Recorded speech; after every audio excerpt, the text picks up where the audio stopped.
think we're about there. The timer is counting, so we are live. I'm very happy to be here with the famous, world famous Chip Usher Golf. Anybody who's played golf for any amount of time and is a golf aficionado of golf clubs, I'm sure you've heard of Chip's name and probably purchased some of his golf clubs. So, Chip, thank you for coming on the show. We're going to have a lot of fun today.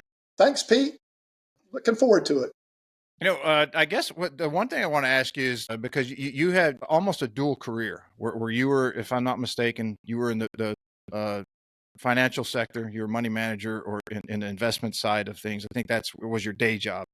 That's correct. That's correct. I worked for Merrill Lynch for 21 years and I was a stockbroker. You can call them financial consultant or money manager, whatever, but I was a stockbroker. But and you've had Usher Golf for a long time. And I had Usher. I've worked on clubs since I was 16. So Usher Golf has always existed in some form. And I did work on golf clubs when I was at Merrill Lynch. At nights I'd work on clubs. And I jumped out on the internet in the early days, and I was still at Merrill, but I was selling on the internet and having fun with the golf business. So, yeah. And so I after 21 years, which would have been 2005, I decided to do golf full time. This will be my 20th year full time in the golf business, but much longer than that, as you know. And as we were talking, you and I have known each other for 20 years. Yeah. But the golf, as far as working on golf clubs, I can remember working on my fraternity brothers' golf clubs when I was in college to make some spending money. So it goes way back. How did you get into golf? Was a family involved in golf, or did you gravitate to it just somehow, some way? Well, my dad played and he used to take me, but basically I just caddied for him and went with him occasionally. How I got started, I'd have to credit my sister. She was a 11th grader at Savannah Country Day. She was in a golf class for PE, and the teacher there said, "Hey, you've got to go get a score, turn in a score." And there's a par 3 course in Savannah, Bonaventure, which Bonaventure Golf, it morphed into Bonaventure Golf. Now it's Evan Watts, but there was a par 3 golf course called Bonaventure.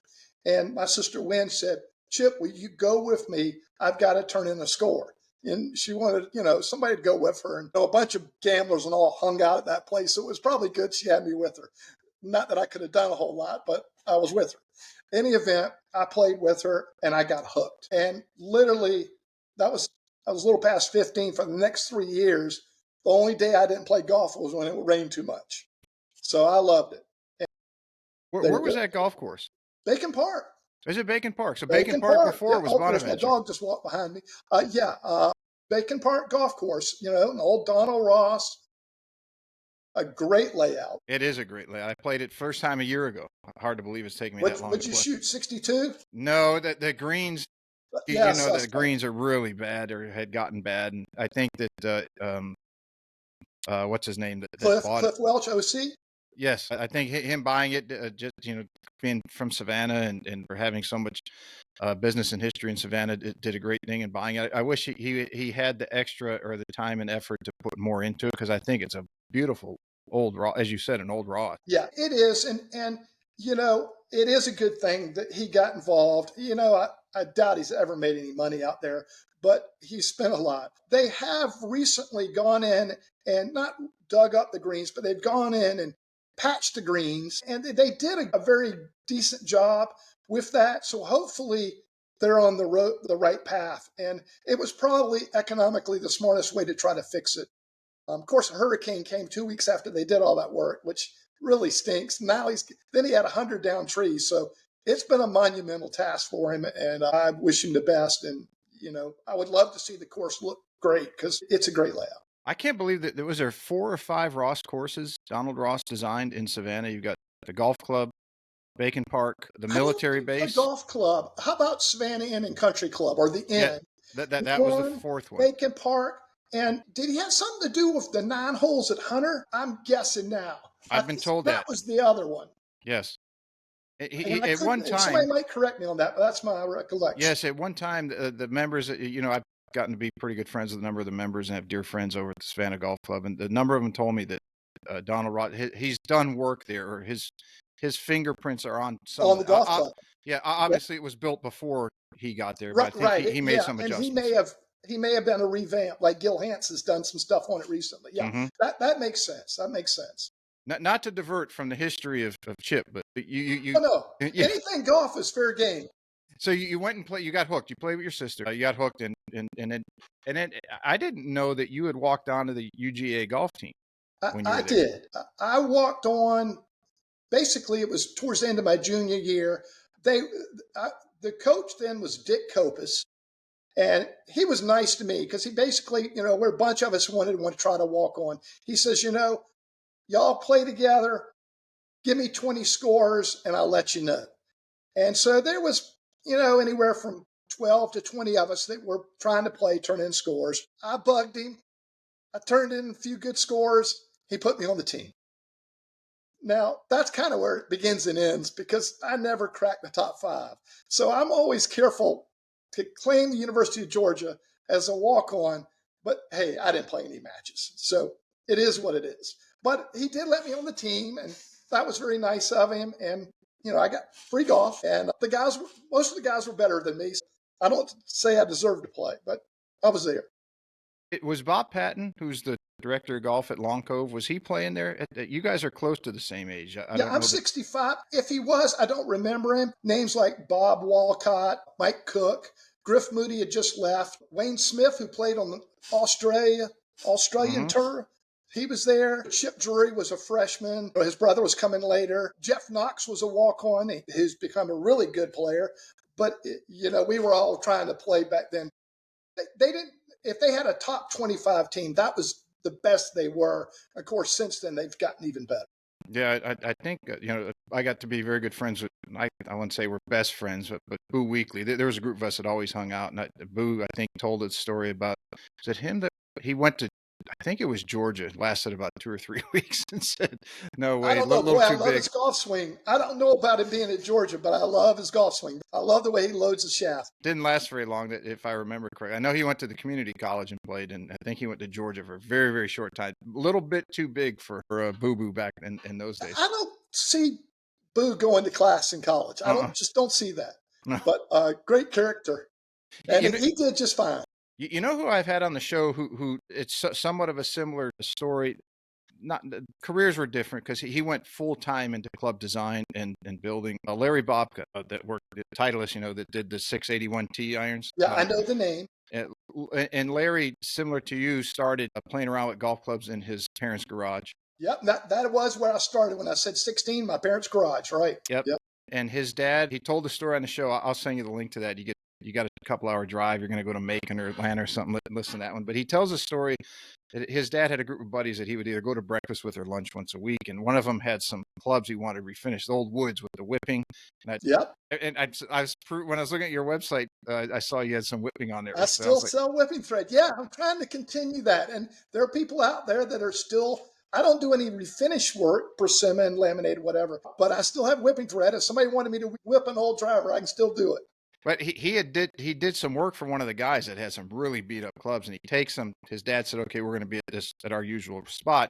Can you bring him over to Joe or Dick or whatever his name was?" And so Larry did, and one of the guys in the group was the president of Wilson Golf, and he said, "Who did these clubs? Who did this work?" And he said, "I did." He said, "I saw those clubs, what they look like before you got them, and if you can do work like that, you want to come work at the factory for the summer." I think that's how he got started into golf, and then obviously got the apprentice under the great Bob Mandrella, and then the Yeah, rest is history. we all know that name. But it's cool to talk to guys like you that came up and just had a passion and really enjoyed it and were very, very successful with it. It's a great game, and I enjoy the club building side of it. I still like working on clubs. And in fact, I'd rather build clubs than fit for them. You do them both, but I like building them. So it's fun, and obviously fitting's necessary. I didn't mean that, but I understand what I'm saying. But I still enjoy it. It has changed a lot. Back then, you had a steel shaft and a victory grip. You definitely had to know how to refinish, which was very, time. It took a lot of time consuming, I guess. When you would do the refinishes, as I remember that one of the old timers as I was getting into golf, about the same age that you were, about 14, 15. And one of the guys around Detroit, because that's where I grew up, talked about and then his daughter learned from him, but when he would refinish woods, because my dad had an old set of 63 MT McGregors, and when I started playing, he had wanted to get them redone. John would he wouldn't dip them when they would refinish them. That they put the clear coat and everything on, and they'd sand it down. They clear coat it again, and so they did multiple layers of finish. And he hated back at that time anyone that dipped them. He said it's a shortcut to do it. And he not John in the 80s, mid to late 80s, was in his 60s. So I mean, I don't even know. I don't think he's still around anymore. But so he's coming from an era of the 50s, 60s Yeah. into the So 70s. when you say he dipped them, you're talking about the polyurethane final coat? Yes, yeah. He wouldn't dip them. I Well, think how do you put the urethane on? I don't know if they sprayed it or they had another way to put it on, but he would not let his daughter. He didn't do it, and he wouldn't let his daughter do it. And she was younger and new and hip in the industry and wanted to do it. And he said, "No, we're doing it this way because that's the way we learn." So a real quick, because I remember doing that for many years. You get ahead, you had to reglue the sole plate and the insert first, and you more than likely will reshaft it. So you did all that first. But then the refinishing process, you sanded it down. You add a spinning disc of sandpaper with a rubber drum under it so it would give and adhere to the edges of the club and not sand flat spots. Then you would stain it, and after you'd stain it, you'd clean off the face to make sure that it looked uniform. There was no stain on the face. You tried not to do that. I generally put that on with a brush. Then after staining, you used a filler, which just filled the pores of the wood, and you'd put it on, and it was kind of looked like, kind of mud looking Yeah, I stuff. was gonna say like And you clay. take it off with burlap. So you put it on there and you brush it off with burlap. Then you would lightly steel wool the sole plate and you'd spray a primer on it. So you've got stain, filler, primer. But then after that, I would dip. And how I would do is I'd dip it in a can of urethane. Then I'd flip it upside down and let it run back down the shaft, but I'd have a paper towel wrapped around the bottom of the head so the urethane would go down, beneath the whipping area to a paper towel. And then you let it dry overnight. You come back with steel wool and you do it again. You dip it again. And you generally needed to dip it 3 times. But I always dipped it. You got it uniform. I didn't have a compressor to spray it on. So if I tried to spray it on, it would have been out of an aerosol can. That wouldn't have been very good. No. So anyway, that's how I did it. Yeah, that's really pulling from It the was archives. super involved. Yeah. Oh boy, when you did Usher Golf, as far as doing it as a business, you're doing it for fraternity brothers and people you knew, because I think you worked at a golf course when you were in school. We had that conversation. Yeah, I worked at a driving range in Athens. Yeah, Athens Golf Center. I sure did. And but when you got out of school, you obviously have your degree, and you I got a business degree from Georgia. Yep. And you went into the stocks and investment sector. Did you continue doing golf club repair and fitting and things like that?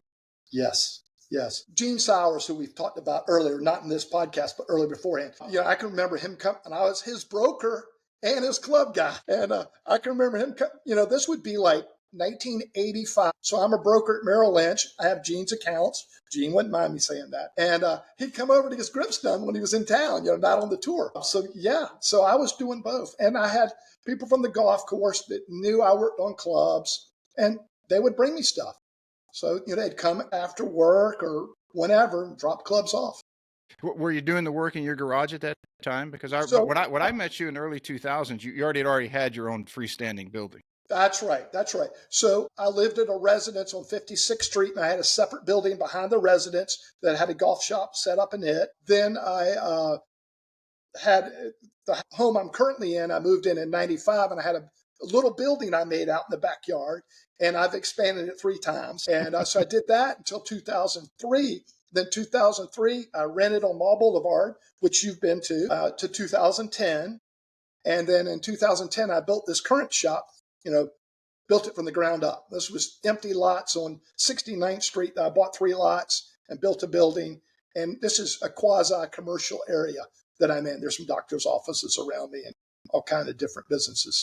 Yeah, I still remember coming to your shop, and you built, I think, pretty sure you built or you checked, and then you had the simulator. You're one of the first people that I remember having a simulator, I can't remember what type of. Did you have some type of launch monitor?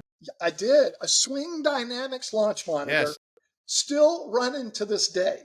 Still running. It is 22 years old.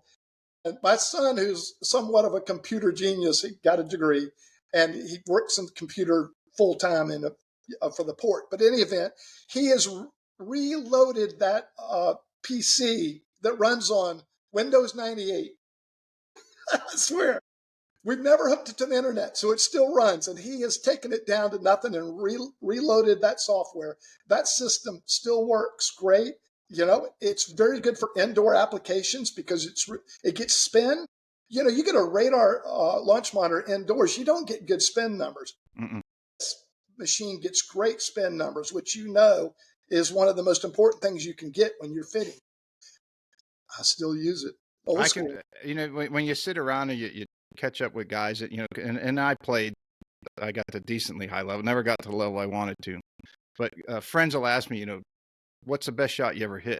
And I don't even hesitate. I said, hitting bait, Usher golf, around 2003 or 4, I hit a 3-wood and it never left the line. It did not. And I'll never forgot that.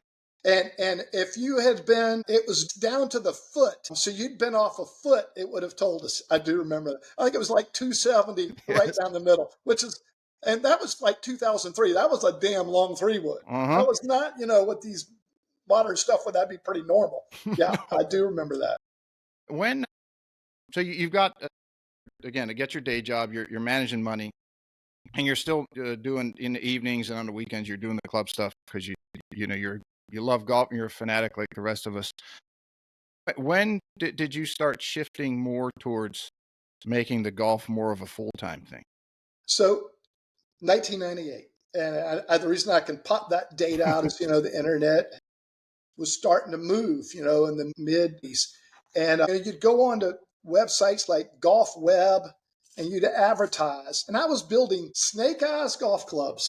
They had great wedges. Yep. And the wedges were the best thing they ever made because that was Ernie Vaderson. Maybe I've got the name off, but it was EV. He had a company out of Jacksonville. And ultimately, Golfsmith bought him out.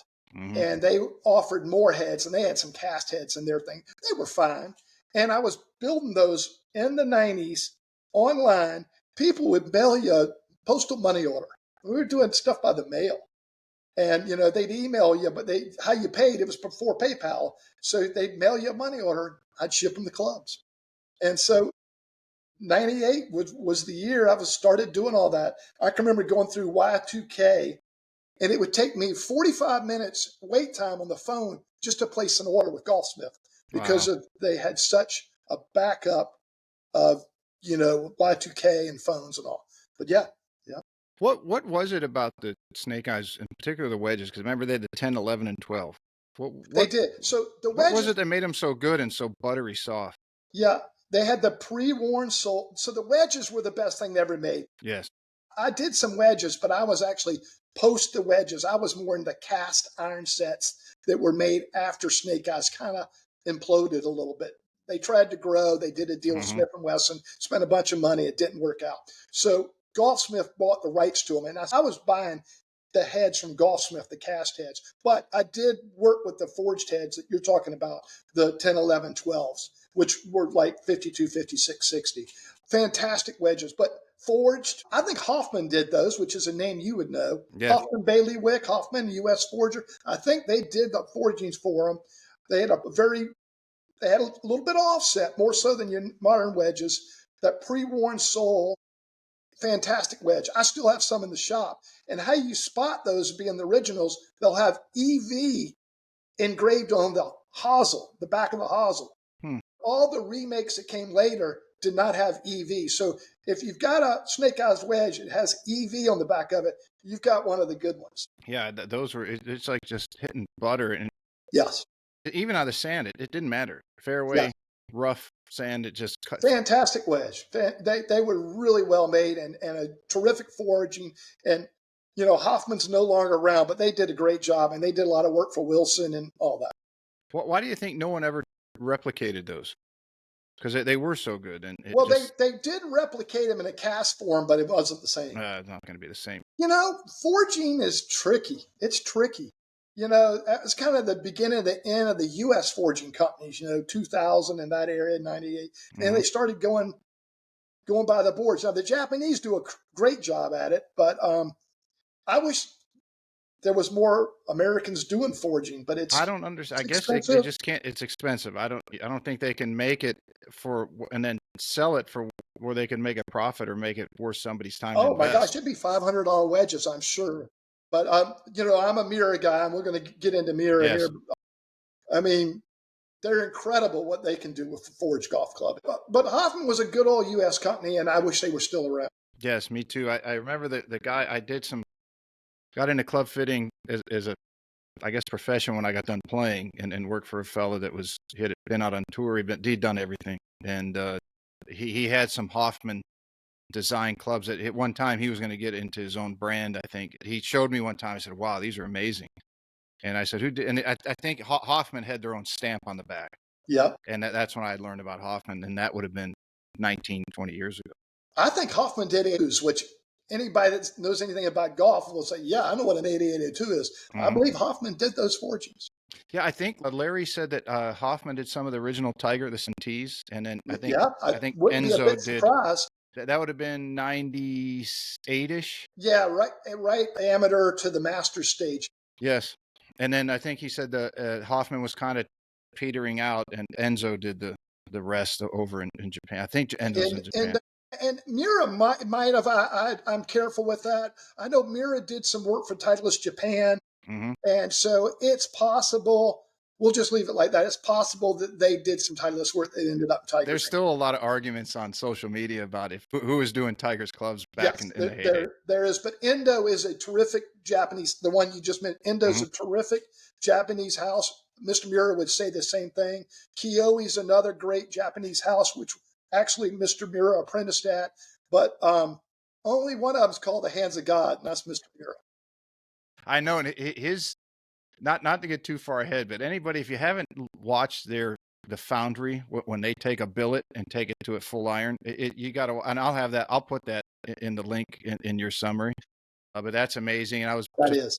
perusing there just through your website. I clicked on theirs just because I hadn't looked at their website in some time. And the Adam Scott video that they did, where Adam's grinding his own and said, "Oops, I think I made a mistake. Can you fix it?" And they said, "No, we got to throw it away." Yeah, they put it in the trash. Yep, yeah, they did. They were laughing at him. Like, we got a 25 handicapper here trying to, as far as a grinder. Yeah, that's a great video. It is cool. I'd like to get a TV in the shop and just have it running continuously with all the Miura forging stuff and just fill it full of stuff. And when people browsing around, they could just be on a loop and they could look at Yes. it. But that's a really really good one. That video that you're going to mention that you can put in the link. How have you? Because the industry in the time that you've been in it, let's say full time, but let's say since you mentioned around 98, you started seeing that, hey, this could be, Yeah. I could turn this Yes. into something. So Yes. let's just say 20 to 25 years ish that you've been doing this. And obviously a lot has changed in the golf clubs and the world in general, but golf building and clubs and everything else. How have you managed to roll with the times and still been so successful in a world that seems to be going so heavily towards the Amazons and the Golf Galaxies and the PJ Superstores? It seems like all these smaller operations, like Mick Colella's, they own the golf headquarters and used to be Nevada Bob's on Hilton Head for 40 years, and they just got to the point he and his sister wanted to retire. So that's mostly why that one closed. But it just doesn't seem like there's another Chip Usher that's filling the void behind you, or there's another Mickey Colella that's filling the void in this area or on this side of the river. How have you been able to remain so relevant over so long a period of time Well, in an thank you for industry? that. Well, I like what I do. Hmm. I think my customers trust me, and you've got to fit them. I talked about I enjoy the building part, but you got to fit them. You look behind me; things aren't pre-built. They come in; it's a blank canvas, and we try to get together and build them what they need, and rather than me sell them something off the rack. Hmm. I've gotten hooked up with some terrific brands. We'll just say Miura and Fujikura, but there's Nippon. There's plenty of them. Offer those products. Not all these golf shops offer them. Golf shops now don't really want to do club repair, which is great. I love doing it. I do not mind doing club repair. I build new clubs, Miura is an example, but I'm happy to reshaft and repair clubs. And I get a lot of referrals from golf clubs and around. They'll do grips, but anything past that, they just rather send them to me. I have good shafts, Fujikura Nippon, Golf Pride grips. I offer all the nice grips and shafts, and there's a need for it. But you're right, the kind of the solo golf repair guy, quasi retail, is kind of a thing of the past. But my business the last 5 years has been better than any 5 year period that I've ever been in the golf business. It's just been tremendous. Is there something that have you pinpointed a reason for that? Or do you see anything in Well, particular? you know, Miura and Fujikura are I've got two really, really good products there. Both companies are really nice to me. It's an extremely high quality product. You do make money offering that product. It's high end, like a Mercedes. It's high end, but it's worth what you pay for it. So getting getting involved with very good quality companies has definitely been a plus. TaylorMade, Titleist, Payne, Callaway. I don't even sell those new. I work on them all the time, but that's a little bit of a dog eat dog world. If you don't sell some of those new drivers in 90 days, you're just trying to get rid of them after that. I've got Miura heads in my shop. They could be 3 or 4 years old, still sell for what they did 3 or 4 years ago. They don't, if they're new, not used, but new product. It does not depreciate. That's a big key. So you can hold on to inventory. I've done some large buys with Miura, knowing that their stuff always sells. So I think it's a great part of the market to be in. Club repair wise, I've seen everything. I mean, I'm not saying I wouldn't make a mistake occasionally. We all do, but I've seen everything. So people bring me clubs, pretty much I can get them fixed for them. Do you think it has, as things have gotten more bigger, more corporate, more box store, more, I would say with that more generic, that you being more custom, where you're really getting someone dialed into what they need and what's going to work best for them, has played a role in what you do? Absolutely. Exactly.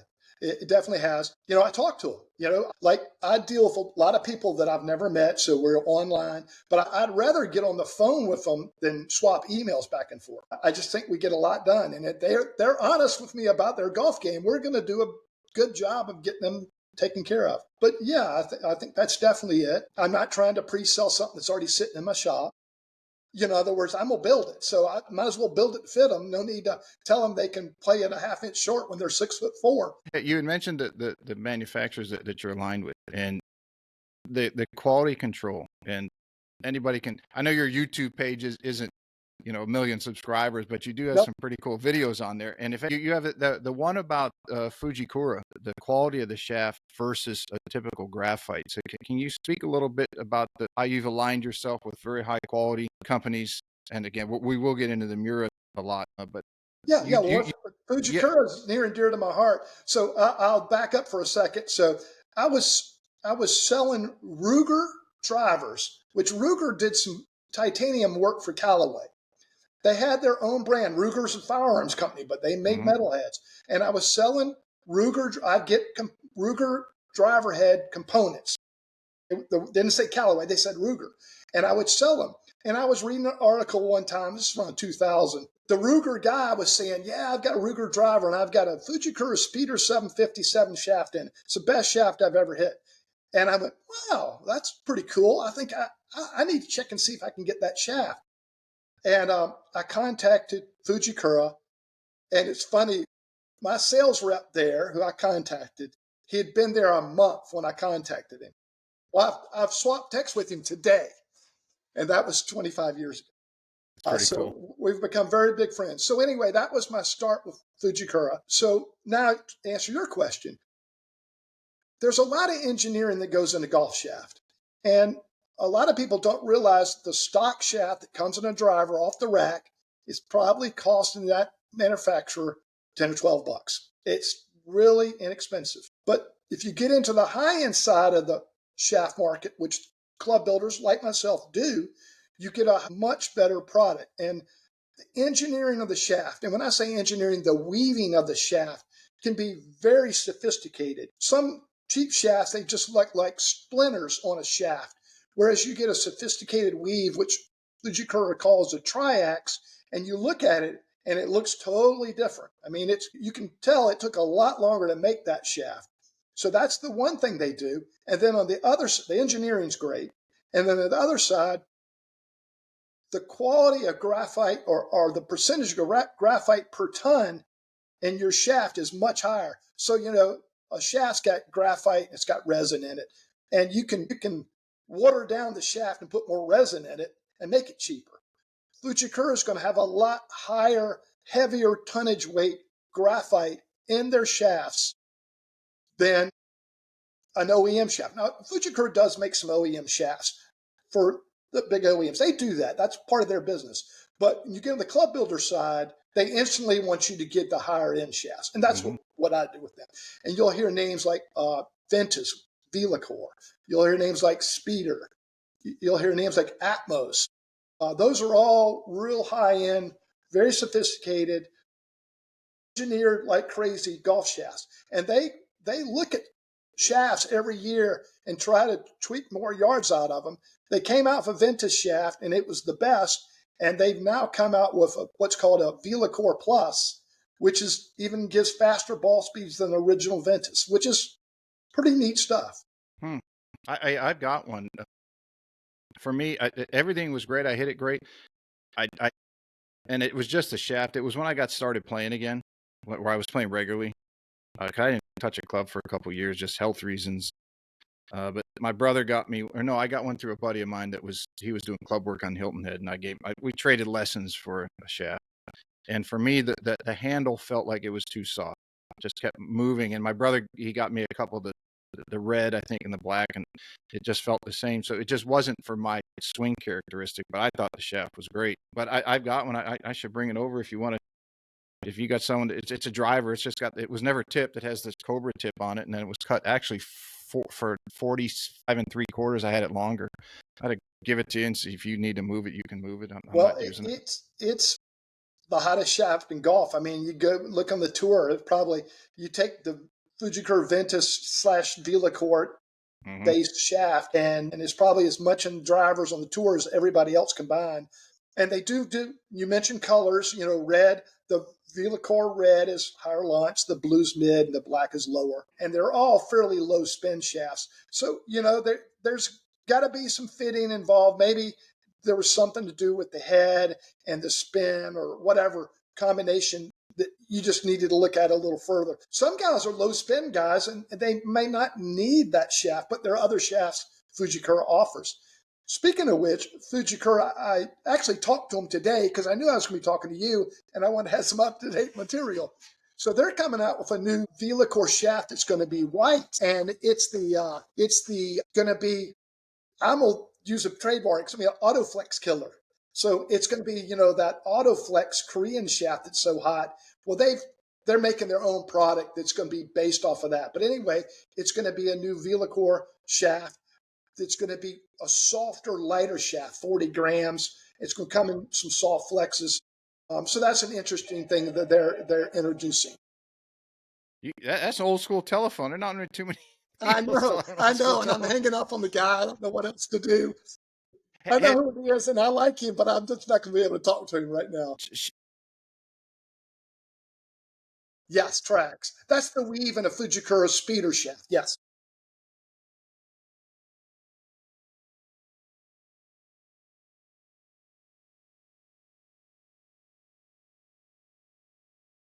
Shafts were either still, or graphite was either table rolled still, or it was filament wound.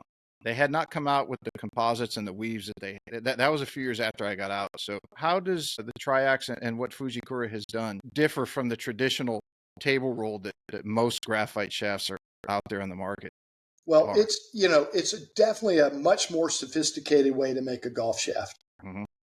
What you get into is things like you hear about spining and puring. Well, when you get that high up in quality, it's almost, it's not irrelevant. It is unnecessary. It's unnecessary. Right. There's no spine in that shaft. People can talk spine all they want. There's not a spine in that shaft. And so the consistency, 360 around the shaft and up and down the full 46-inch length of a driver shaft, whatever, is so consistent and so perfect. It's like, computer model. And so it's just a lot better way to make it. And you've got to invest in some really expensive equipment to do it, and use higher quality materials. Materials keep getting better and better. So graphite shafts have come a long ways. I still have old customers calling them fiberglass. And I was like, yeah, but they're a little better than that now. You brought up spining. That's one of my most controversial videos that I have on my YouTube page.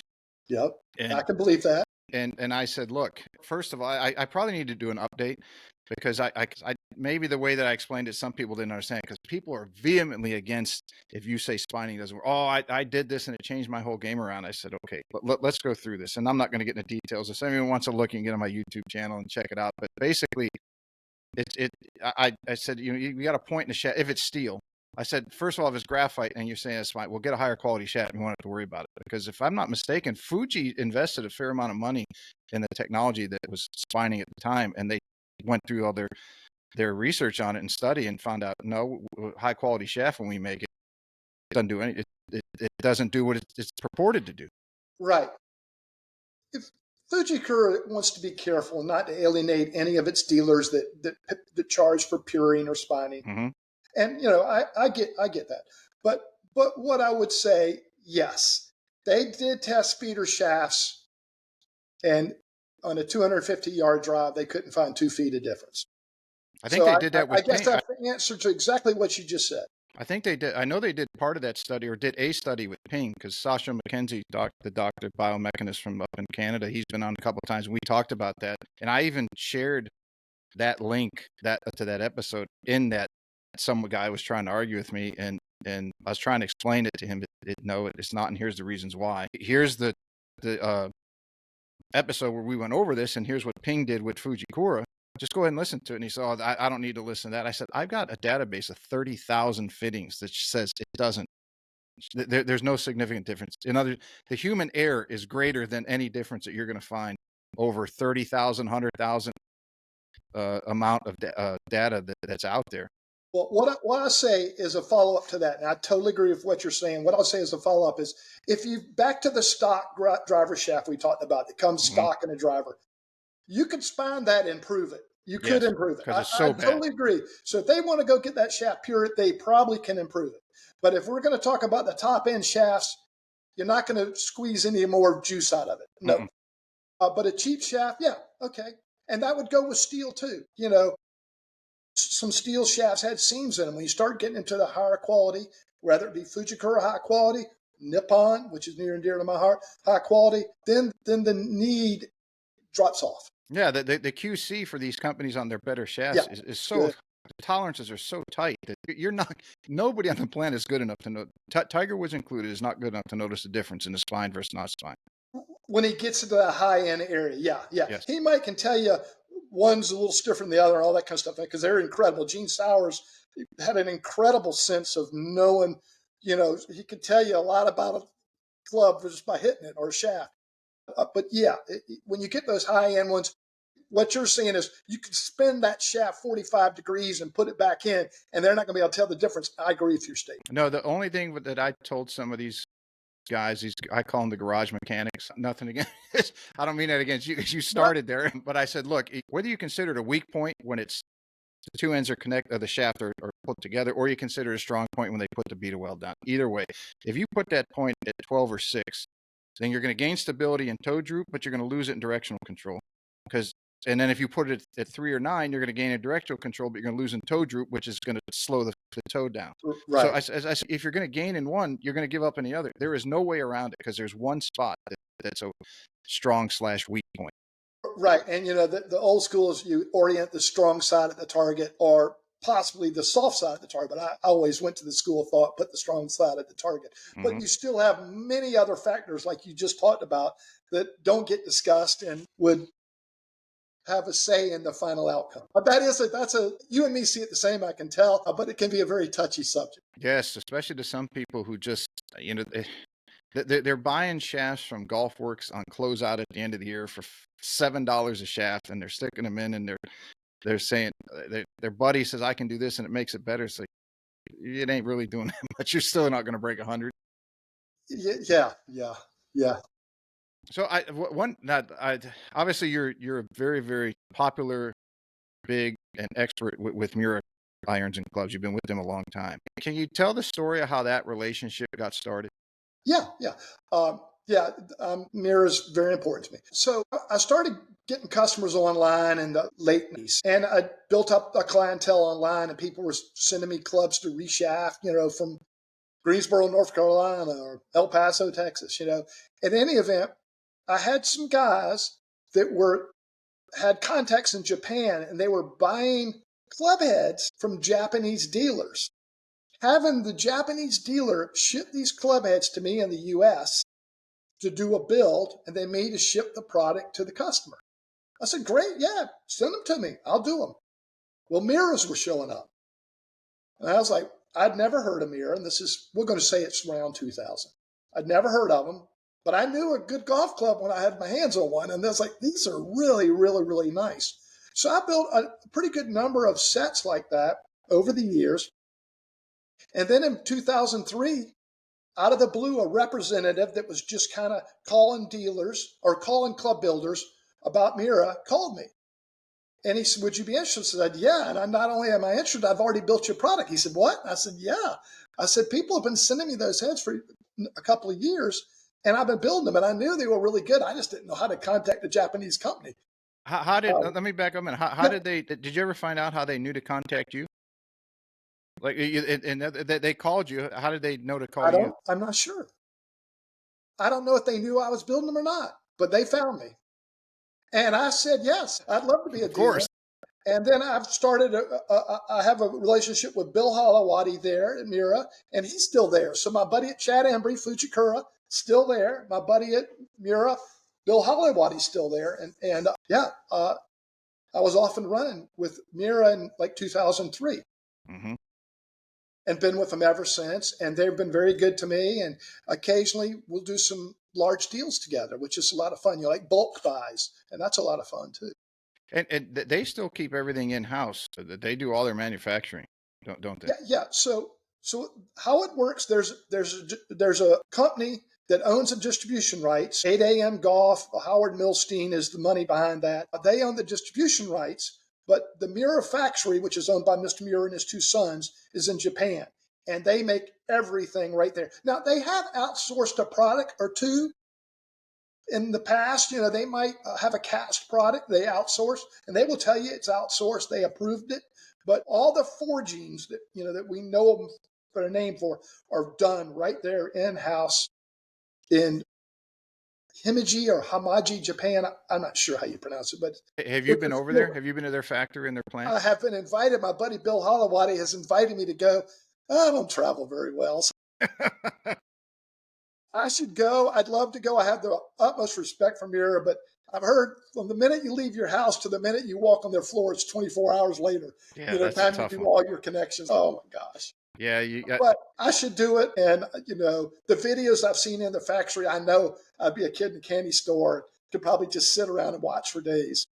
Are they? Have they always been a golf club company? Like Ping was an engineering company, aeronautical, if I'm not mistaken. I've had three of their engineers on the show. Yeah, Mr. Solheim, I believe, was an Yes, engineer. Yeah. yes, he was an engineer, and I believe his aeronautics where they were doing that. That was like the big part of their business. I don't know how.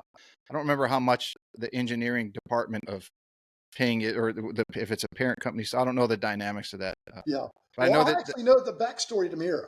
Yeah, that was what I was going to get at. Yeah. Did they start in golf or were they in something else and then they No, siphoned golf. off? So Mr. Miura, he's around about 84. We'll say he's 84. When he was a kid, I'm going to say 16, he apprenticed with Kyoe. A lot of people don't know that. And he was in their wood department, Persimmon Woods. Hmm. And he saw some of the guys that were working on irons, the sparks going up and the grinding. And he inquired if he could get in that side of the business. I said, well, that's real hard. It's real difficult. And he got in it, did his apprenticeship with Kyoe, and They talk about the 1957 series. So I'm thinking about 1957 is when we're talking about Mr. Miura getting started. And he ultimately left Kioi to establish his own company because he had ideas he thought were even more advanced than what was currently being done. And that has proved to be the case. This not welding, but spin fusion of the hosels to the head, because you are trading atoms on each side of that hosel and head. So it's not a weld, it's a fusion where he could work on the head, get it perfect, then fuse the hosel into it. And so I get Miura heads, and I'll tell you, they say a half-gram tolerance, they are not kidding. A lot of times I'll put in my scales and I get the exact same thing to the gram. So anyway, Mr. Miura, that's his story from apprentice woodworking to moving over to grinding to ultimately launching his old company. So that's pretty much all his life what he's done. He's got his two sons involved, which are both probably around 50, give or take. And they're very passionate about it. He still goes and turns on the lights in the morning. He's done some designs. I'm going to show you something here. Here's the KM 700. It looks left-handed, but it's right-handed. Mm-hmm. KM 700 is apparently his last design. Terrific design. He is really into how a clubhead enters the turf. He'll watch people hit. You think he's looking at the shot? He's watching the head go through the dirt. He's really into that interaction. So he definitely comes from a different angle on the way he looks at things. And then he's meticulous as heck. He's very prideful. So he's only going to want to do it if it's perfect. That's why they were going to throw away that wedge Adam Scott grind. They weren't going to fix it. It was going in the trash. They remelt it, start over. Anyway. From the clubs that I've seen his, and I haven't, like I said, I was out of golf for some time. Well, I shouldn't say out of golf. I was out of the loop with seeing the newest, greatest things are coming out every year, every couple of years. And I always remembered that, as you mentioned, club interaction with turf, he always had a very subtle bevel on the leading edge. It wasn't sharp. It had just a very, like a 1 degree or 1.5 degree curve to it. And always made things, at least for here in the U.S., with the softer conditions we have as a whole, easier to cut through the ground. I'm sure Europe, he probably modified it because they're playing in much firmer conditions. Yeah, no, you're nailing it. That's exactly right. So here's a wedge here. This is a 50 to gram. See the little front edge bevel? Mm-hmm. That's called a Y grind. Exactly what you're talking about. And that's going to give you a little higher bounce. Exactly what you talked about. But they call that a Y grind, and it's right there, right on the front edge. And then another one of their new edges. This is more of a sole grind. It's a C grind. You can see the C on it. These are two current models. But yeah, that Y grind, that front edge grind prevents dig. Exactly what you said. Yeah, that's amazing that they could get to 0.5 degree or less on the weighting of the heads. They do. Because when there were some companies when I was, again, 19, 20 years ago, and who is it? My Golf Spy guys, I think they're the ones that do the reviews, and they really gave Callaway a hard time in their golf balls. And going back years ago, Callaway and TaylorMade had by far the worst weighting on their irons. When I would pull the clubs apart and weigh all the heads, they would have tip weights. Yeah, they would have 4 to 7. I mean, sometimes 7 to 10 grams difference from. I'm like, I'm not going to pick. I'll say Miura doesn't fall in this category. I'm not going to pick on any OEMs, but you are correct. I have taken apart many an OEM club, and you weigh the head, and then you look in the shaft, and there's a 6, 7, 8 gram tip weight in there that's making up for the head not being the correct weight. Mm-hmm. Yeah, that's not good. I think they've all tightened since. Yeah, they've all tightened their tolerances since. Yeah, you can't get away with that in today's world. Not the internet. It spreads way too fast. It does. You better have your game together. Yeah, back to Miura, my buddy Bill Holloway, he says they weigh a club, every club head. This is unbelievable when I say this, 14 times. God, measure twice, cut once. They take that to extreme, times 7. That's the Japanese for you. Yeah, I was like, gosh, they're just weighing clubs all day long. But apparently they go through and, they have the billet, the hot billet. They pound it down into the die. They hit it 3 times. So you get a very tight molecular structure because that third strike tightens up the molecular structure. So Miura heads get good ball speeds because they're so dense. Mm-hmm. But they get it out and they start profiling it. In other words, it's not in finished shape. They've got to grind that product to the final shape, and they can replicate it and get the weight right. It's definitely an art. Have they discussed that with you? Because I'm curious, and I'm sure a lot of people out there listening are, is because as they forge it, and that press comes in, or that stamp comes in, let's say 3 times, and then there's, as you're talking about, there's the residual that gets pressed off of the Yes. cutout. For many people listening, if you're not aware of it, let's say a cookie cutter. We'll just Yeah, say that exactly. there's, No, that's exactly how yeah. it looks. So there's Yep. excess around, and it's amazing. Even if you start with let's say all the billets were the same, or within a half a gram, but you're cutting off some of the metal because You are. it's on the perimeter, and then uh, you're grinding it down for them to come out. Do they separate? Let's say they have them. Uh, and I can't. I'm going to really draw blanks on this. Let's say a set of 6 irons, and they have it at a certain weight, 265 grams. Would they Yeah, keep the they'll 200? use a certain size billet and a certain hosel because they come in two parts initially. Yeah.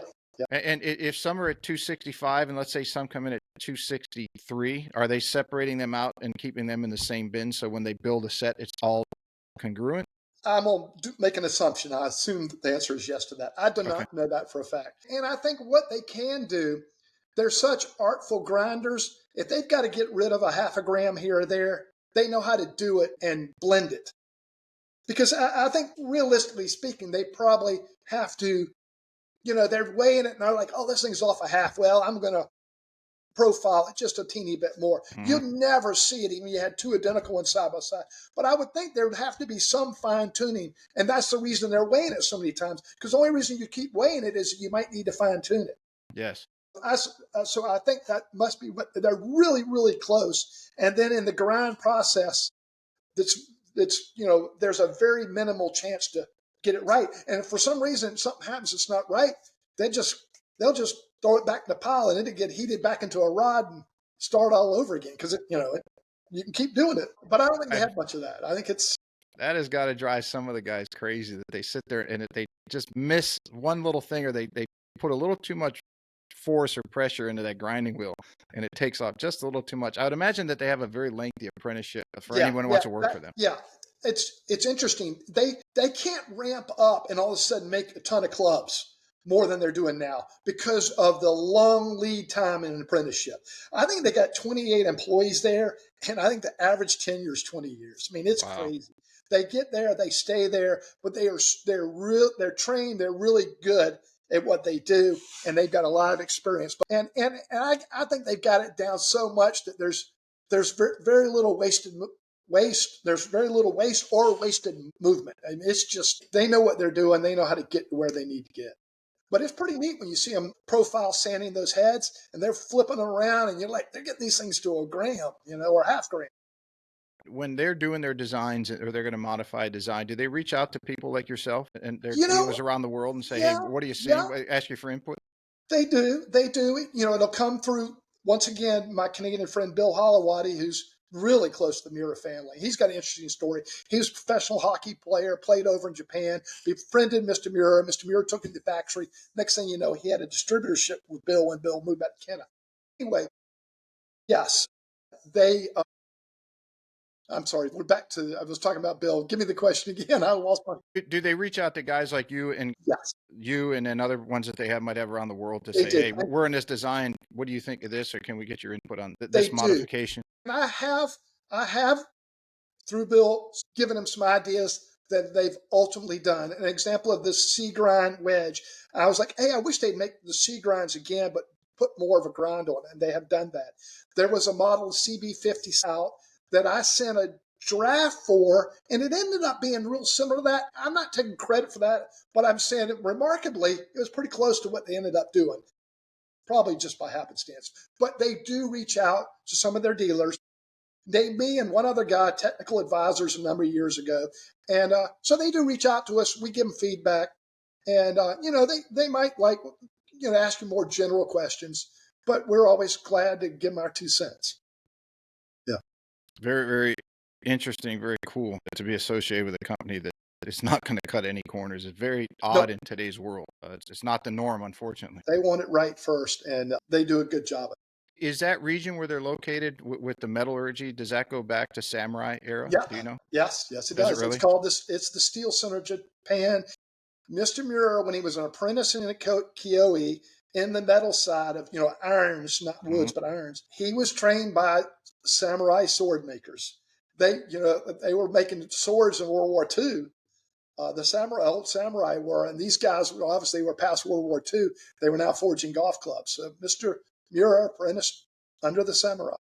Yeah, I was into that martial arts for a while, a number of years, and had some friends who were world class. One of them, who was on the show, he had gotten into golf years later in life, but he's in the World Hall of Fame. Dear friend of mine. Another guy won the Far East Japanese Championships.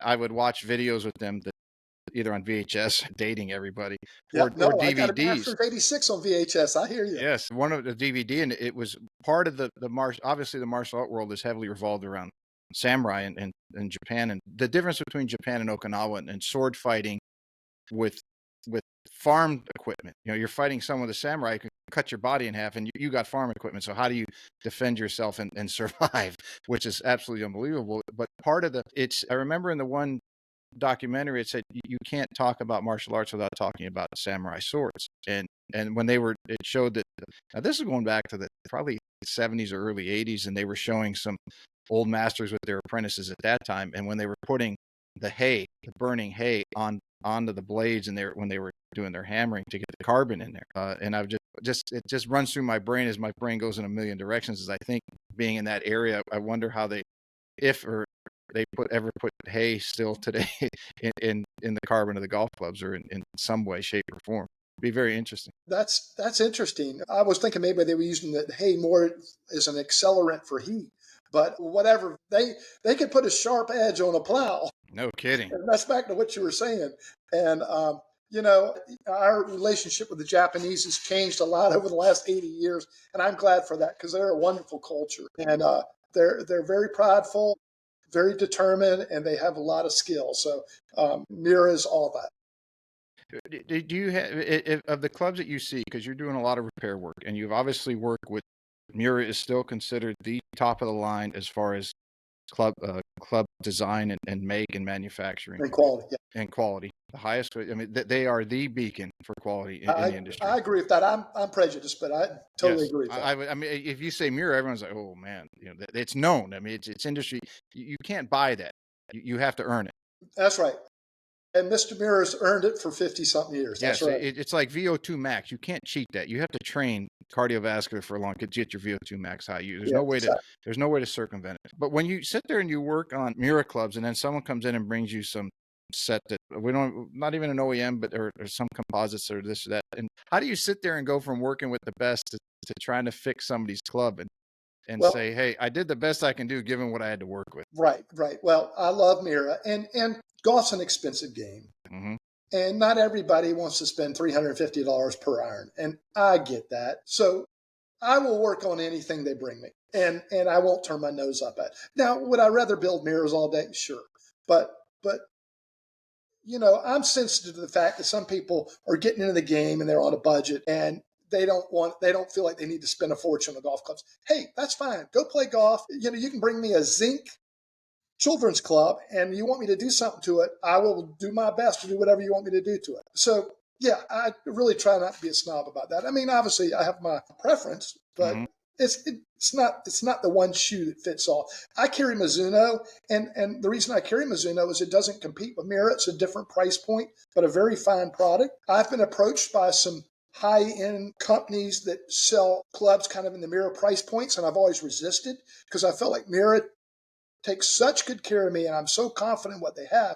I don't want to get into that pool. I want to stay with Miura on that end. In any event, if somebody club repair, I've got inexpensive shafts in my inventory. If somebody needs an inexpensive reshaft, I'll still do it for them. Do you think if you were coming out of Georgia now, we could rewind 40 some years ago, if you were coming out of Georgia and you were doing club work like you did for friends and fraternity brothers and other golfers on the team, do you think that you could replicate starting, let's say in May, let's say you're going to graduate in May, could you replicate now with what you've done over the course of your career in the golf business? Starting today? Yes, as things have changed so much. Yeah, that's a good question. Yeah, I'm a little bit of a dinosaur, maybe. I kind of think what you're getting at. I mean, there's solo guy niche in the golf business. Yes.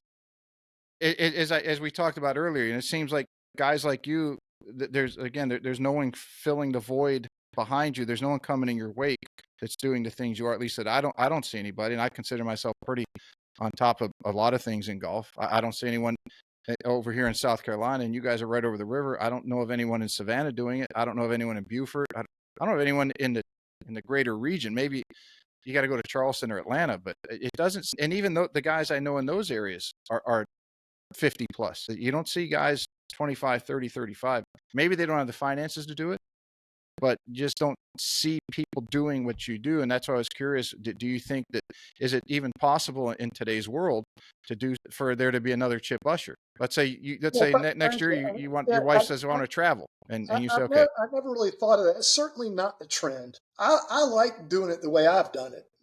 Feel like I think the life story that anybody should look at is find something you're good at, carve out a niche, and go for it. And so, if there are people out there that feel that way, then I think it can still be done. Mm-hmm. So I guess it's more the individual. It's kind of like brokerage business is sort of like my business. Back when I was a broker, you were all solo, one man, one woman, maybe brokers, and you sold stocks and bonds. You got your hands dirty. You bought stocks, you bought bonds. It's fun. Now the brokerage business is all teams. You don't sell them anything. You just place their money somewhere, and you manage their money, but you don't really pick out the stocks and bonds. I guess I'm kind of the same way. I'm a golf guy that's the old-fashioned stockbroker, but I'm not with a big team and we're just fitting people and letting the OEM do the build. I'm still doing the trades. I'm doing the build. So I see the similarity there. I still think there could be people like myself that could do it. Yeah, financially, it's hard to get to a great level in this business financially from scratch. And, there's been a lot of people that have opened golf businesses in Savannah and they haven't lasted long. So there is some of that. I will say something that helped me with Merrill Lynch and that I was a broker is it made me shoot higher when I got to become a club guy. I was not going to be complacent because I saw what people at Merrill Lynch could do, and I wanted to put the same goals on myself when I became a club guy. In other words, not settle for getting by, but trying to do really well. If somebody's like-minded like that, I think they could still do it. That's very interesting because I was a big Steve Jobs fan. Yeah, And great. obviously, if anyone's read the biography by Walter Isaacson, I believe it's in that, or it might have been in the one about Pixar and Ed Catmull when Jobs bought Pixar. He basically funded Pixar while they were getting up and going personally. But what I'm getting at is he told them to think bigger. You're not thinking big enough. And I think people, whether it's self-doubt or they just not sure or whatever it is, that they undershoot themselves. And if they thought bigger, as I believe you're talking about, Yeah. then they could achieve more. That they would surprise themselves that you might actually be better than you think you are. But if you don't ever give yourself that opportunity to do that, you're never going to get there. Right. Yeah. Yeah. You 100%. You know, old cliche about setting real high goals. No, there's a lot to that. There's a lot to that. And, I think people would look back and say, oh, you can never really make a living fixing golf clubs. Well, yeah, you can. But you got to think bigger. So only 1/3 of my business is in Savannah. 2/3 of my business is outside of Savannah. So you got to get in a big pond. And then you got to find things you like that you can make money at. And we've talked about some of my products. And then you just go for it. And you don't get to a certain number every year and go, oh, that's good. No, try to do better the next year. And just keep pushing yourself. And you know what? Being something you love. I'm very blessed. You're really good at what you do and you love it, and I can tell. And you got to love what you do. And Monday mornings don't bother me. I mean, the weekends are more fun, but Monday mornings don't bother me. I do like what I do. And all those things are important to succeed. And but yeah, I think you can succeed at all points in society if you have the right makeup to just go for it and go for what you enjoy and try to be the best you can. As long as I've known you, and I think that I have never seen you I've seen your business grow, but I haven't seen you employ many people. Is it that how did you traverse that decision making? That do I let the business grow and then have to hire 5 people, or do I keep it smaller and maybe hire one person, part time, or someone that wants to help, or someone I can show this to and can learn under me? How did you go through that in your own mind on what direction to take? Well, you know, I decided that I like doing it my way. And I felt like if I hired people and I'd just be looking over their shoulder when they were working on clubs before it went out anyway. Because it got your name on it. Yeah, It's it Usher does. Golf. And yeah, I have people come in here. I like interacting with them, but I like just putting my hands on it. So I found products that I really like to offer. And so that's kind of how I rein myself in. I don't try to offer everything to everybody. Hmm. I offer what I like and that I can do well at offering, and I go for that. Yeah, and I'll tell you, in 2000, which was, 2020, excuse me, 2020, COVID year, which everybody was hurting, but I wasn't because I was open and I was shipping like crazy.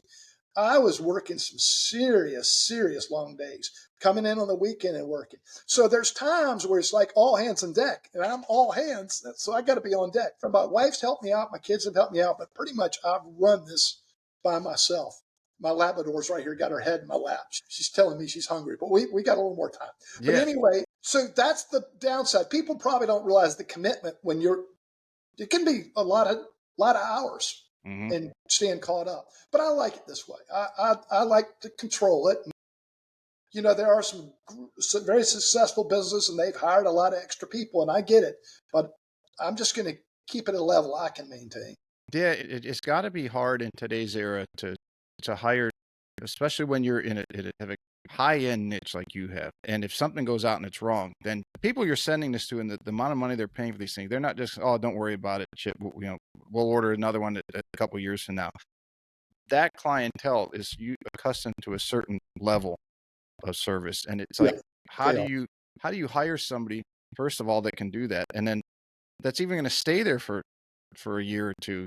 It's not. This is as we talked about culture earlier with Miura and the Japanese culture and their dedication towards or in the pursuit of perfection. If I remember, Lexus had the old tagline in the constant pursuit of perfection, Yep. and it just seems to be their whole culture revolves around that. Ours not so much. And I'm not saying one's better than the other, but I'm saying how do you even hire somebody? And it seems like today's younger kids don't. If it's not on their phone, they're not interested in it. All those things are very true. So it makes it very challenging for someone It like would take, yourself. and it's like, and it's not just me, but it's going to take any person a certain amount of time to get up to speed. And it's true in all occupations. And it's true in mine too. And somebody would really have to love to do it. There are probably kids out there that if they didn't have the pressure of having to make a living at it right off the get-go, they would love to get into it and get to that point. I think they're out there like that. Hmm. But yeah, when you build a mirror set for somebody and they spend a lot of money, you really want to get it perfect. And if I've made a mistake, I feel bad for it. But I feel like if I'm the only one making them, I can limp them. And yeah, so I like flying solo. Like I said, I was Merrill Lynch. I was a broker. I wasn't in a team. That's back when you didn't have teams. I like doing it that way. Hmm. I just did. And there's a person that could come into this business with me that would be a perfect fit for me that I would take on, and it might work great. Like say they love to do fittings, and they would just do fittings all day, and then they would zip the information to me, say, okay, Chip, here's the fittings. Can you do these builds? So there's situations that could exist where I could consider that, especially as I'm getting a little older. But it's funny. I've thought about me and the future, and I really enjoy this. And I think if I quit, I'd be sad. Yes. So You go crazy. yeah, probably. I mean, I'm not playing much golf now, and I know I could get back into that. But I like coming here and working on clubs. And I like doing little side stuff here. Like right now, I'm making these little mini putters, which is a small headed putter, but it weighs the normal weight. It's kind of a training putter. And I'm having a lot of fun doing that. It's just a little sideline thing I pursue when I've got some extra time. Hmm. So I still like doing stuff like that. I still have that passion.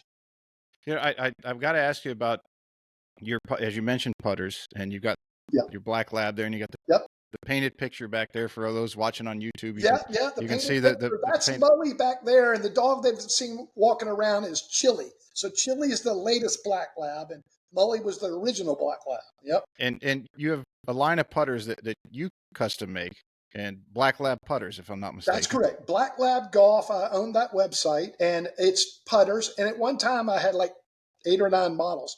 Right now, I'm down to 2 models, but also I'm doing these mini putters now. And so it's a sideline. It's more of a fun thing, but I do sell a nice amount of them, enough to keep my interest. What was the premise or the genesis or idea that prompted you to go from club fitting and club building and to get into the putter arena? So pretty simple.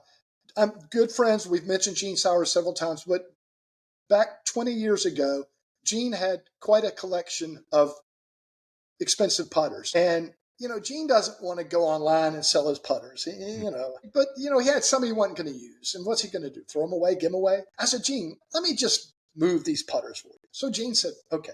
And he didn't need the money or any of that kind of stuff, but he's like, fine, move them. So I moved the putters. There were some pretty nice ones in there. We won't get into names, but the first name you guess would be correct. So we'll just leave it there. And I was like, man, I think I want to make putters. And so I hooked up with this guy out of Augusta, Georgia. We were partners, and it was called C&L, Chip and Lee. And he knew a contact of a person that had done milling work for Cameron, which was a heck of a find. Mm. So our original milling company had done work for Scotty Cameron. So we came out with a Newport model and a Newport 2 and a mallet and an 8802 style. Well, no, 8802 was actually I came out with later on. But anyway, we had a Newport, we had a Newport 2, we had a flow neck, and we had a mallet. And we did really well. Bless my original partner, he's no longer with us. He had health issues. We had to disband the company, and I morphed that into Black Lab Golf.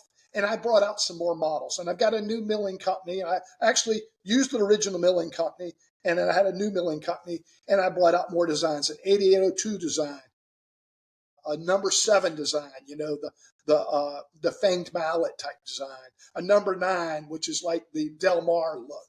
So a bunch of other models that I brought out. It got real time consuming, so I've streamlined it. I make a little blade now that looks like the Miura blade, Mm-hmm. and I make a mallet that I can morph into like 5 different models out of that one mallet head.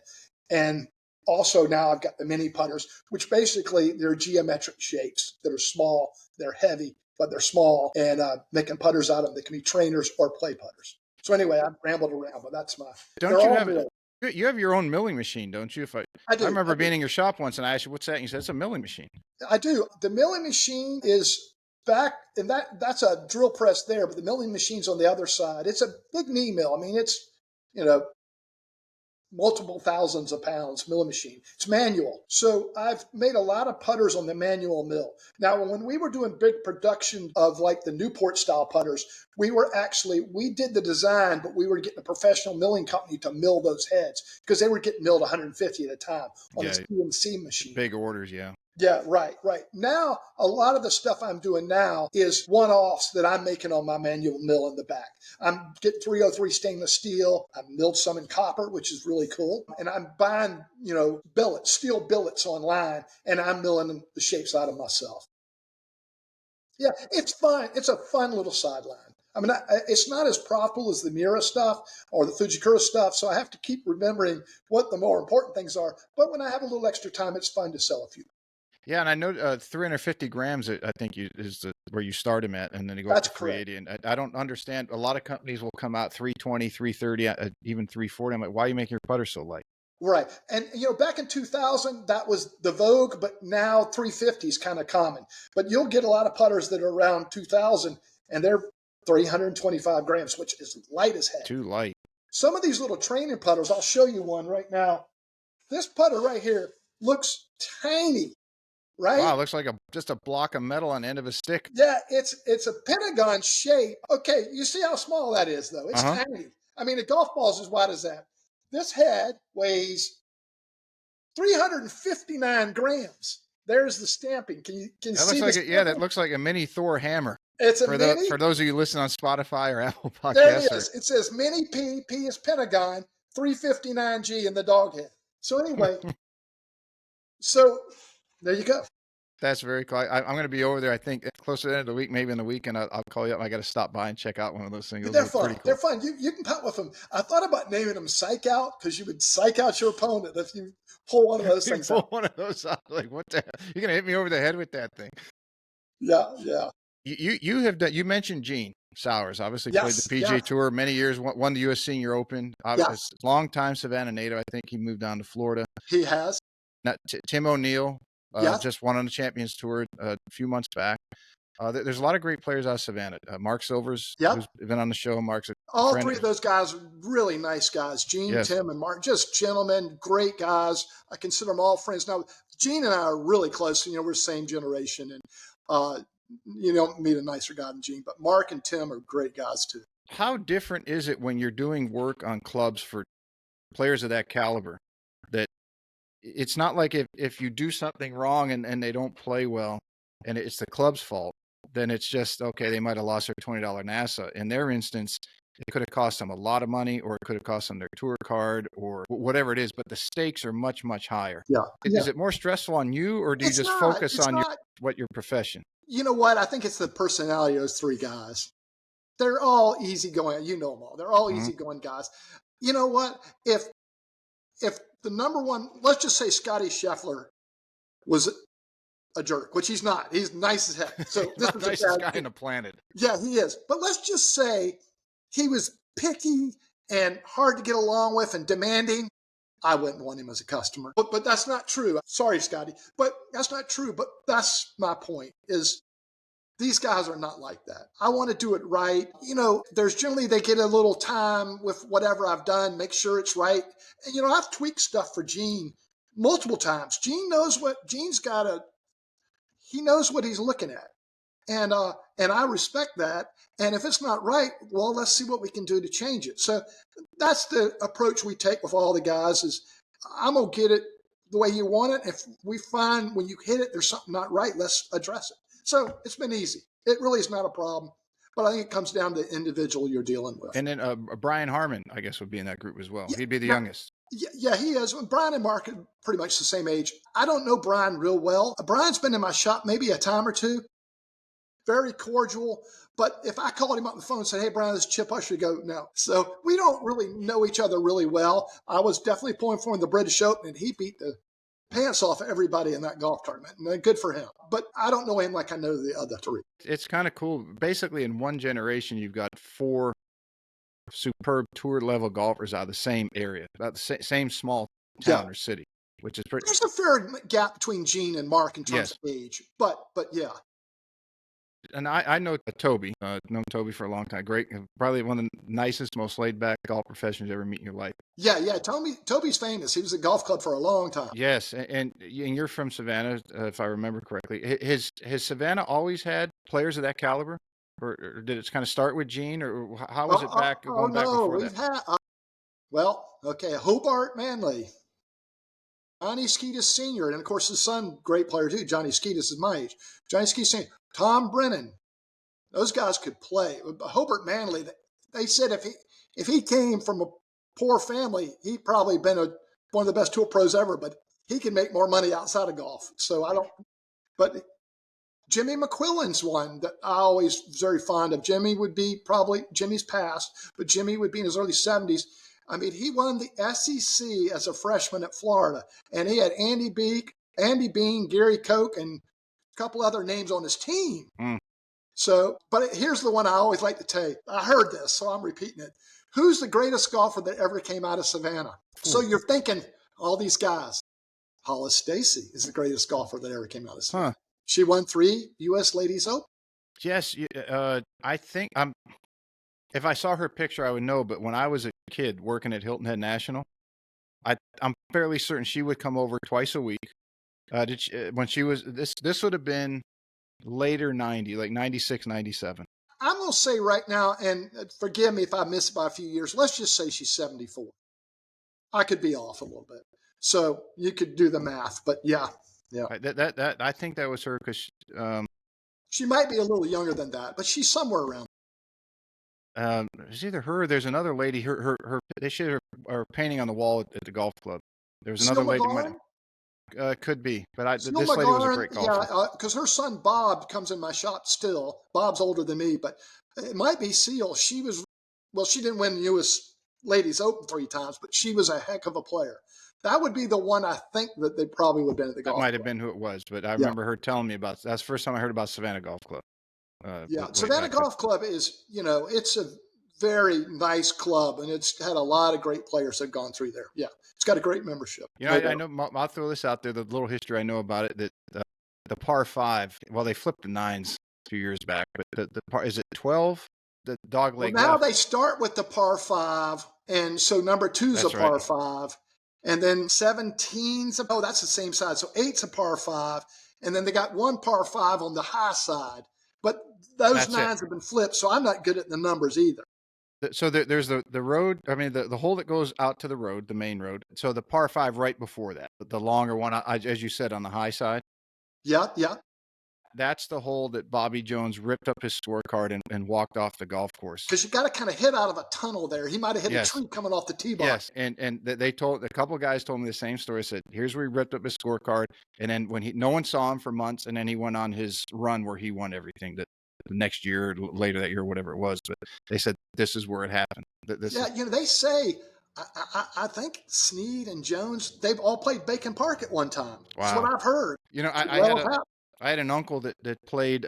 He played for the Yankees in 1661, got a World Series with them, and then he was the first player ever traded in an expansion draft. They traded him to the Angels when the Angels expanded, and so he had that older era, 50s, 60s. And I asked him when I went to see before the Bananas took the stadium. They've done a great job. Yes, they've done it. I thought they were out of their mind, and here marketing geniuses. Yes, marketing geniuses. But what was the minor league team that was there?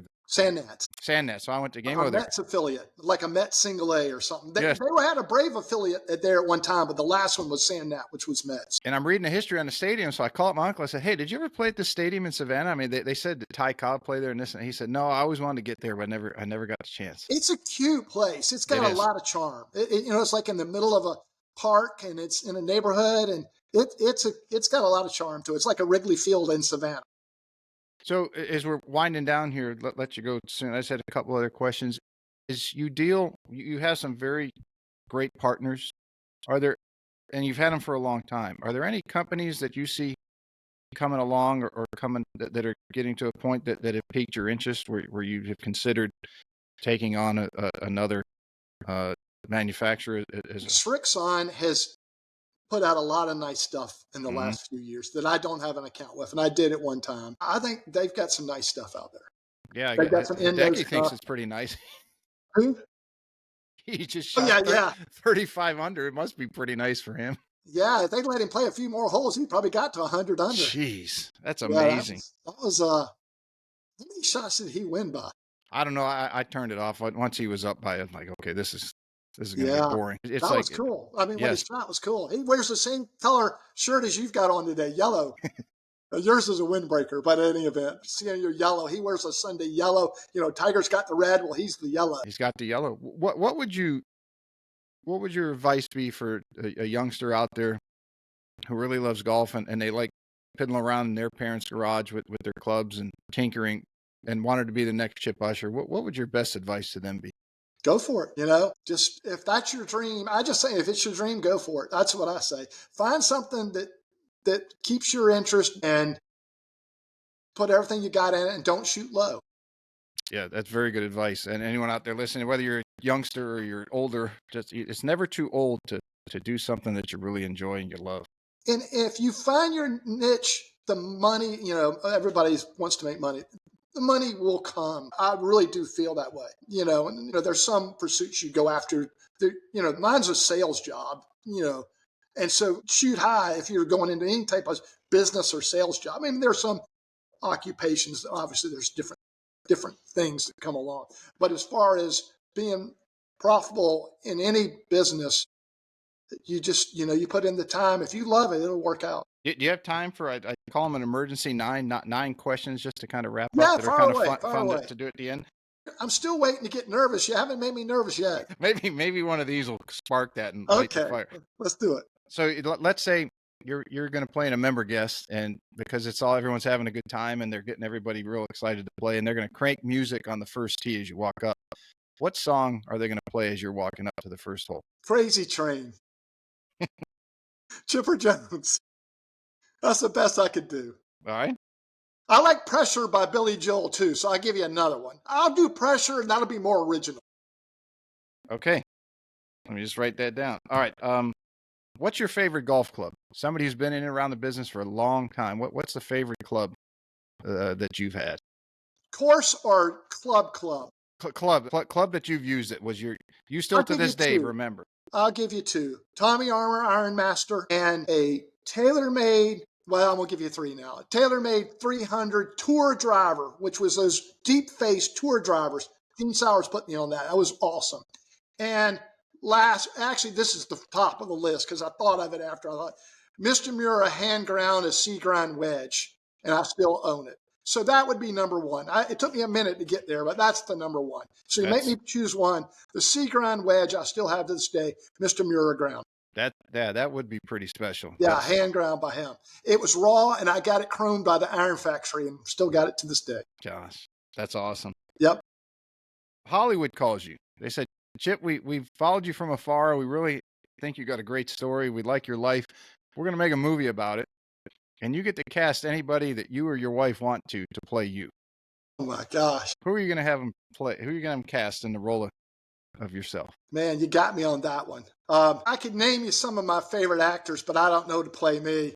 There you go. I like Chris Palaha. I think he's a great guy. He's 50 years old, so you're thinking about somebody younger. This is another guy I like. I can't think of anybody to play me, to be honest, but that Charlie Hunnam that was in The Gentleman, he's one cool guy. But that's still, I can't think of anybody to play me. I don't know if that's, I just can't come up with one for you. We'll go with Charlie. Charlie's a cool Charlie dude. Hunnam is really cool. If I was like 10% as cool as him, I'd be really cool. Have you seen the Guy Ritchie made a series for, I don't know, it was Netflix or Prime that was called I heard The Gentleman. that's good. Yes, you got to watch it. I do. It's crazy. My wife and I, we love to have shows to watch. So, and she liked The Gentleman. She's, she can handle a little spicy thing, and she's not a prude, so she would like that. So we'll have to tee that one up. Yes, it's same story, just they spread it out into a series, and it's just this crazy, typical Guy Ritchie bouncing all over the place. I don't say I'm a Guy Ritchie guy, but I love that movie, and Hunnam stole the show. And they had really good music. That Shimmy Shimmy Ya Ya, that was just a really clever movie. I tell you how I found it. We're like you guys. We're looking for something to watch one night, and I'm just scrolling. I'm looking at the thumbnails of the movies or the movie poster, and when you see it, you'll know what I mean. But the cast is on there, and the one guy's in a chicken outfit, and I'm like, this looks pretty crazy. I need to see what this is about. And I read it, and I'm like, oh, I'm in. Very clever.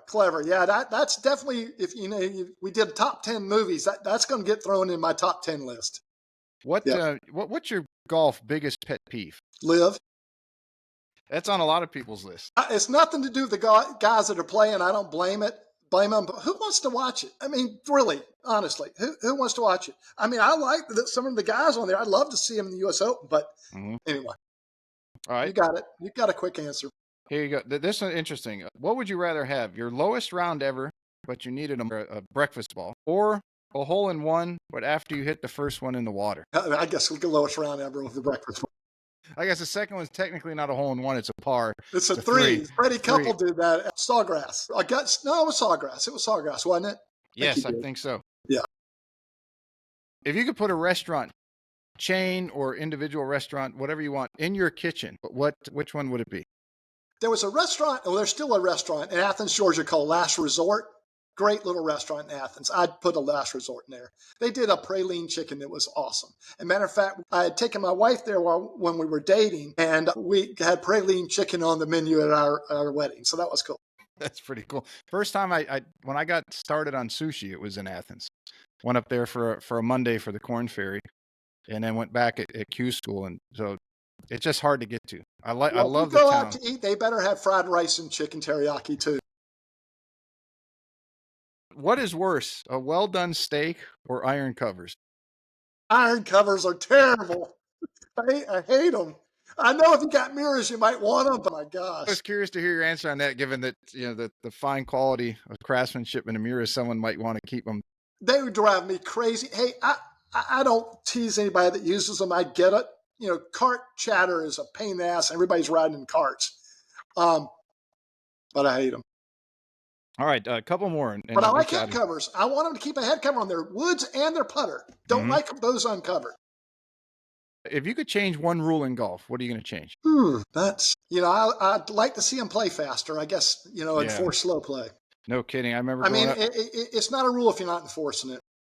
If you were played in 4 hours and I was a kid, and four of us walked, then you were slow. You were expected to play in 3:45. Nowadays, if you're 4:30, it's like, oh, you're okay. I don't get. It's terrible watching the U.S. Open, and that's such a great tournament. I mean, I'm a Masters guy. I'm from Georgia, but the U.S. Open is like the Death March of Baton or Bataan. And then the last one, in your opinion, who's the greatest of all time golfer? Oh, Jack Nicklaus. That was quick. That one is definitely age demographic We don't specific. see it, but there's like 3-4 pictures of him around here. Hold on. Here we go. I didn't have to go far. There he There you is. go. He's the greatest. You ever do any work on his stuff? No. Never done any work on his stuff. Never met him. I mean, I've been up close to him at tournaments. Met Palmer, but didn't meet Jack. But I'm a Jack guy.